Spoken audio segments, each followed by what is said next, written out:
Kuan Yin, une bienveillance généreuse. Kuan Yin est la déesse bodhisattva de la compassion qui est très vénérée dans l'Asie de l'Est.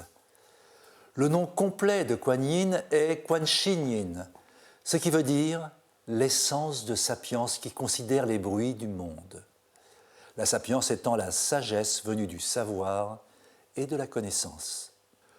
On l'appelle aussi la bodhisattva Kuan Yin.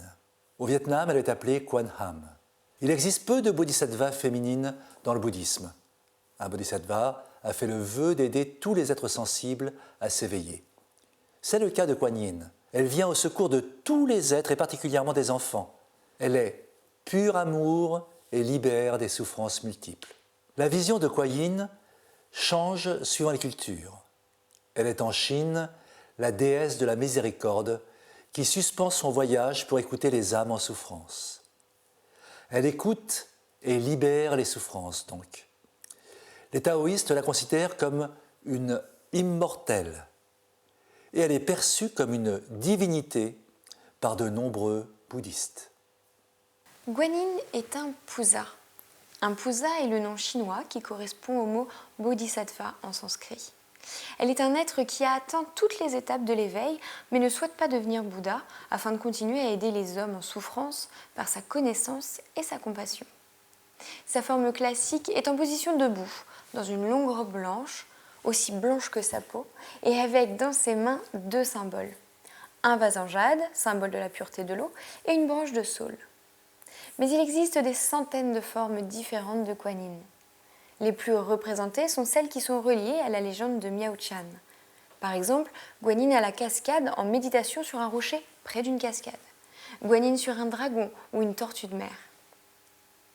Dans certaines représentations, elle a jusqu'à 11 têtes et parfois même jusqu'à 1000 bras. Voici la légende de Miao Chan. Nous sommes sous la dynastie du ciel d'or, soit environ 700 ans avant Jésus-Christ.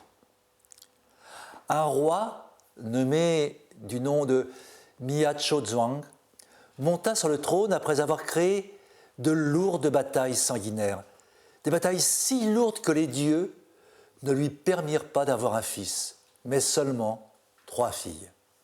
Donc pas de prince héritier pour monter un jour sur le trône. La punition était terrible et inacceptable pour le roi. Alors son entourage lui disait que ce n'était pas grave puisque une de ses filles pourrait épouser un prince capable de devenir roi. Les 2 premières filles se marièrent, mais les 2 maris n'avaient pas le profil pour devenir roi. La dernière, qui s'appelait Miao Chan, refusait tout mariage arrangé et elle annonça son désir profond de devenir nonne. Ne pouvant infléchir la détermination de sa fille, le roi, en colère, ne lui laissa que quelques vêtements de mendiante et lui supprima tout confort en la condamnant à rester dans un jardin du palais. Miao Chan, malgré la rigueur des pluies, du froid, sans abri, s'adapta à cette nouvelle vie méditative qui lui permit enfin de se sentir en chemin. La princesse insista pour rejoindre une congrégation de religieuses. Le roi imagina alors un autre stratagème pour lui faire changer d'avis.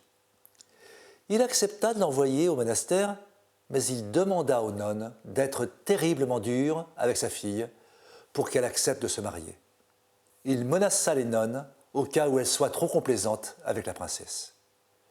Miao Chan supporta toutes les charges, tous les tourments, sans montrer la moindre contrariété. La supérieure des nonnes prévint la princesse que si elle ne renonçait pas à son statut religieux, le roi ferait des représailles sur toute la communauté. Voyant que les nonnes s'émerveillaient de la pureté de pratique de sa fille, le roi envoya des soldats pour brûler le monastère. Quand les soldats mirent le feu à plusieurs endroits du couvent, Miao Chan se piqua la langue et cracha en direction du ciel. Et aussitôt de lourds nuages apparurent et déversèrent un déluge d'eau qui éteignit l'incendie. De colère, le roi décida d'exécuter sa fille rebelle. Mais quand le bourreau essayait de la tuer, le sabre se brisa sans blesser la jeune femme. Des soldats cherchèrent à la tuer avec leurs lances. Ils ne purent la toucher. C'est un peu long à expliquer, mais elle va, dans une histoire un peu rocambolesque, monter dans les enfers. Et là, elle va prêcher auprès des ânes damnés. Et immédiatement, tous ces pauvres personnes vont perdre leur tourment pour retrouver la joie. Le bodhisattva des enfers, émerveillé par sa pureté, la nomma souveraine du ciel, de la terre et du bouddhisme. C'est ainsi que Myo-chan devient Kuan Yin et elle monta sur son trône de lotus. Voici une version vietnamienne de Kuan Yin, c'est Quan Am. Quan Am, déesse de la compassion.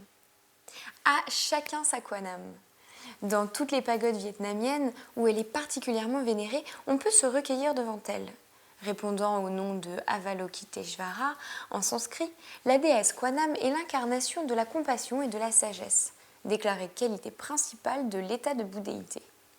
Ses 1000 bras sont d'une aide précieuse pour combattre le mal, comme ses 1000 yeux lui permettent de tout voir. La légende veut que la fille du roi dieu Trang Vuong, chassée du palais royal et contrainte aux travaux forcés pour avoir refusé de se marier, entre en religion bouddhique et implore Bouddha quand son père tente de la tuer par le feu. Témoin éphémère de la souffrance des hommes condamnés aux 18 enfers, elle supplie Bouddha de miséricorde et fait libérer tous les prisonniers. L'âme réconciliée au corps, elle accède enfin au statut de Bouddha Quan Am et se rend au temple de Wongti. La déesse de la compassion d'Asie orientale a la métamorphose facile. Logique quand on retrouve sa première forme indienne au masculin, ce qui est Avalokiteshvara. Ainsi, ses pouvoirs miraculeux lui permettent de se rapprocher des victimes qu'il implore et de leur porter un secours efficace. C'est de là que vient l'expression « c'est l'incarnation de Quan Am » pour une personne qui est au cœur généreux.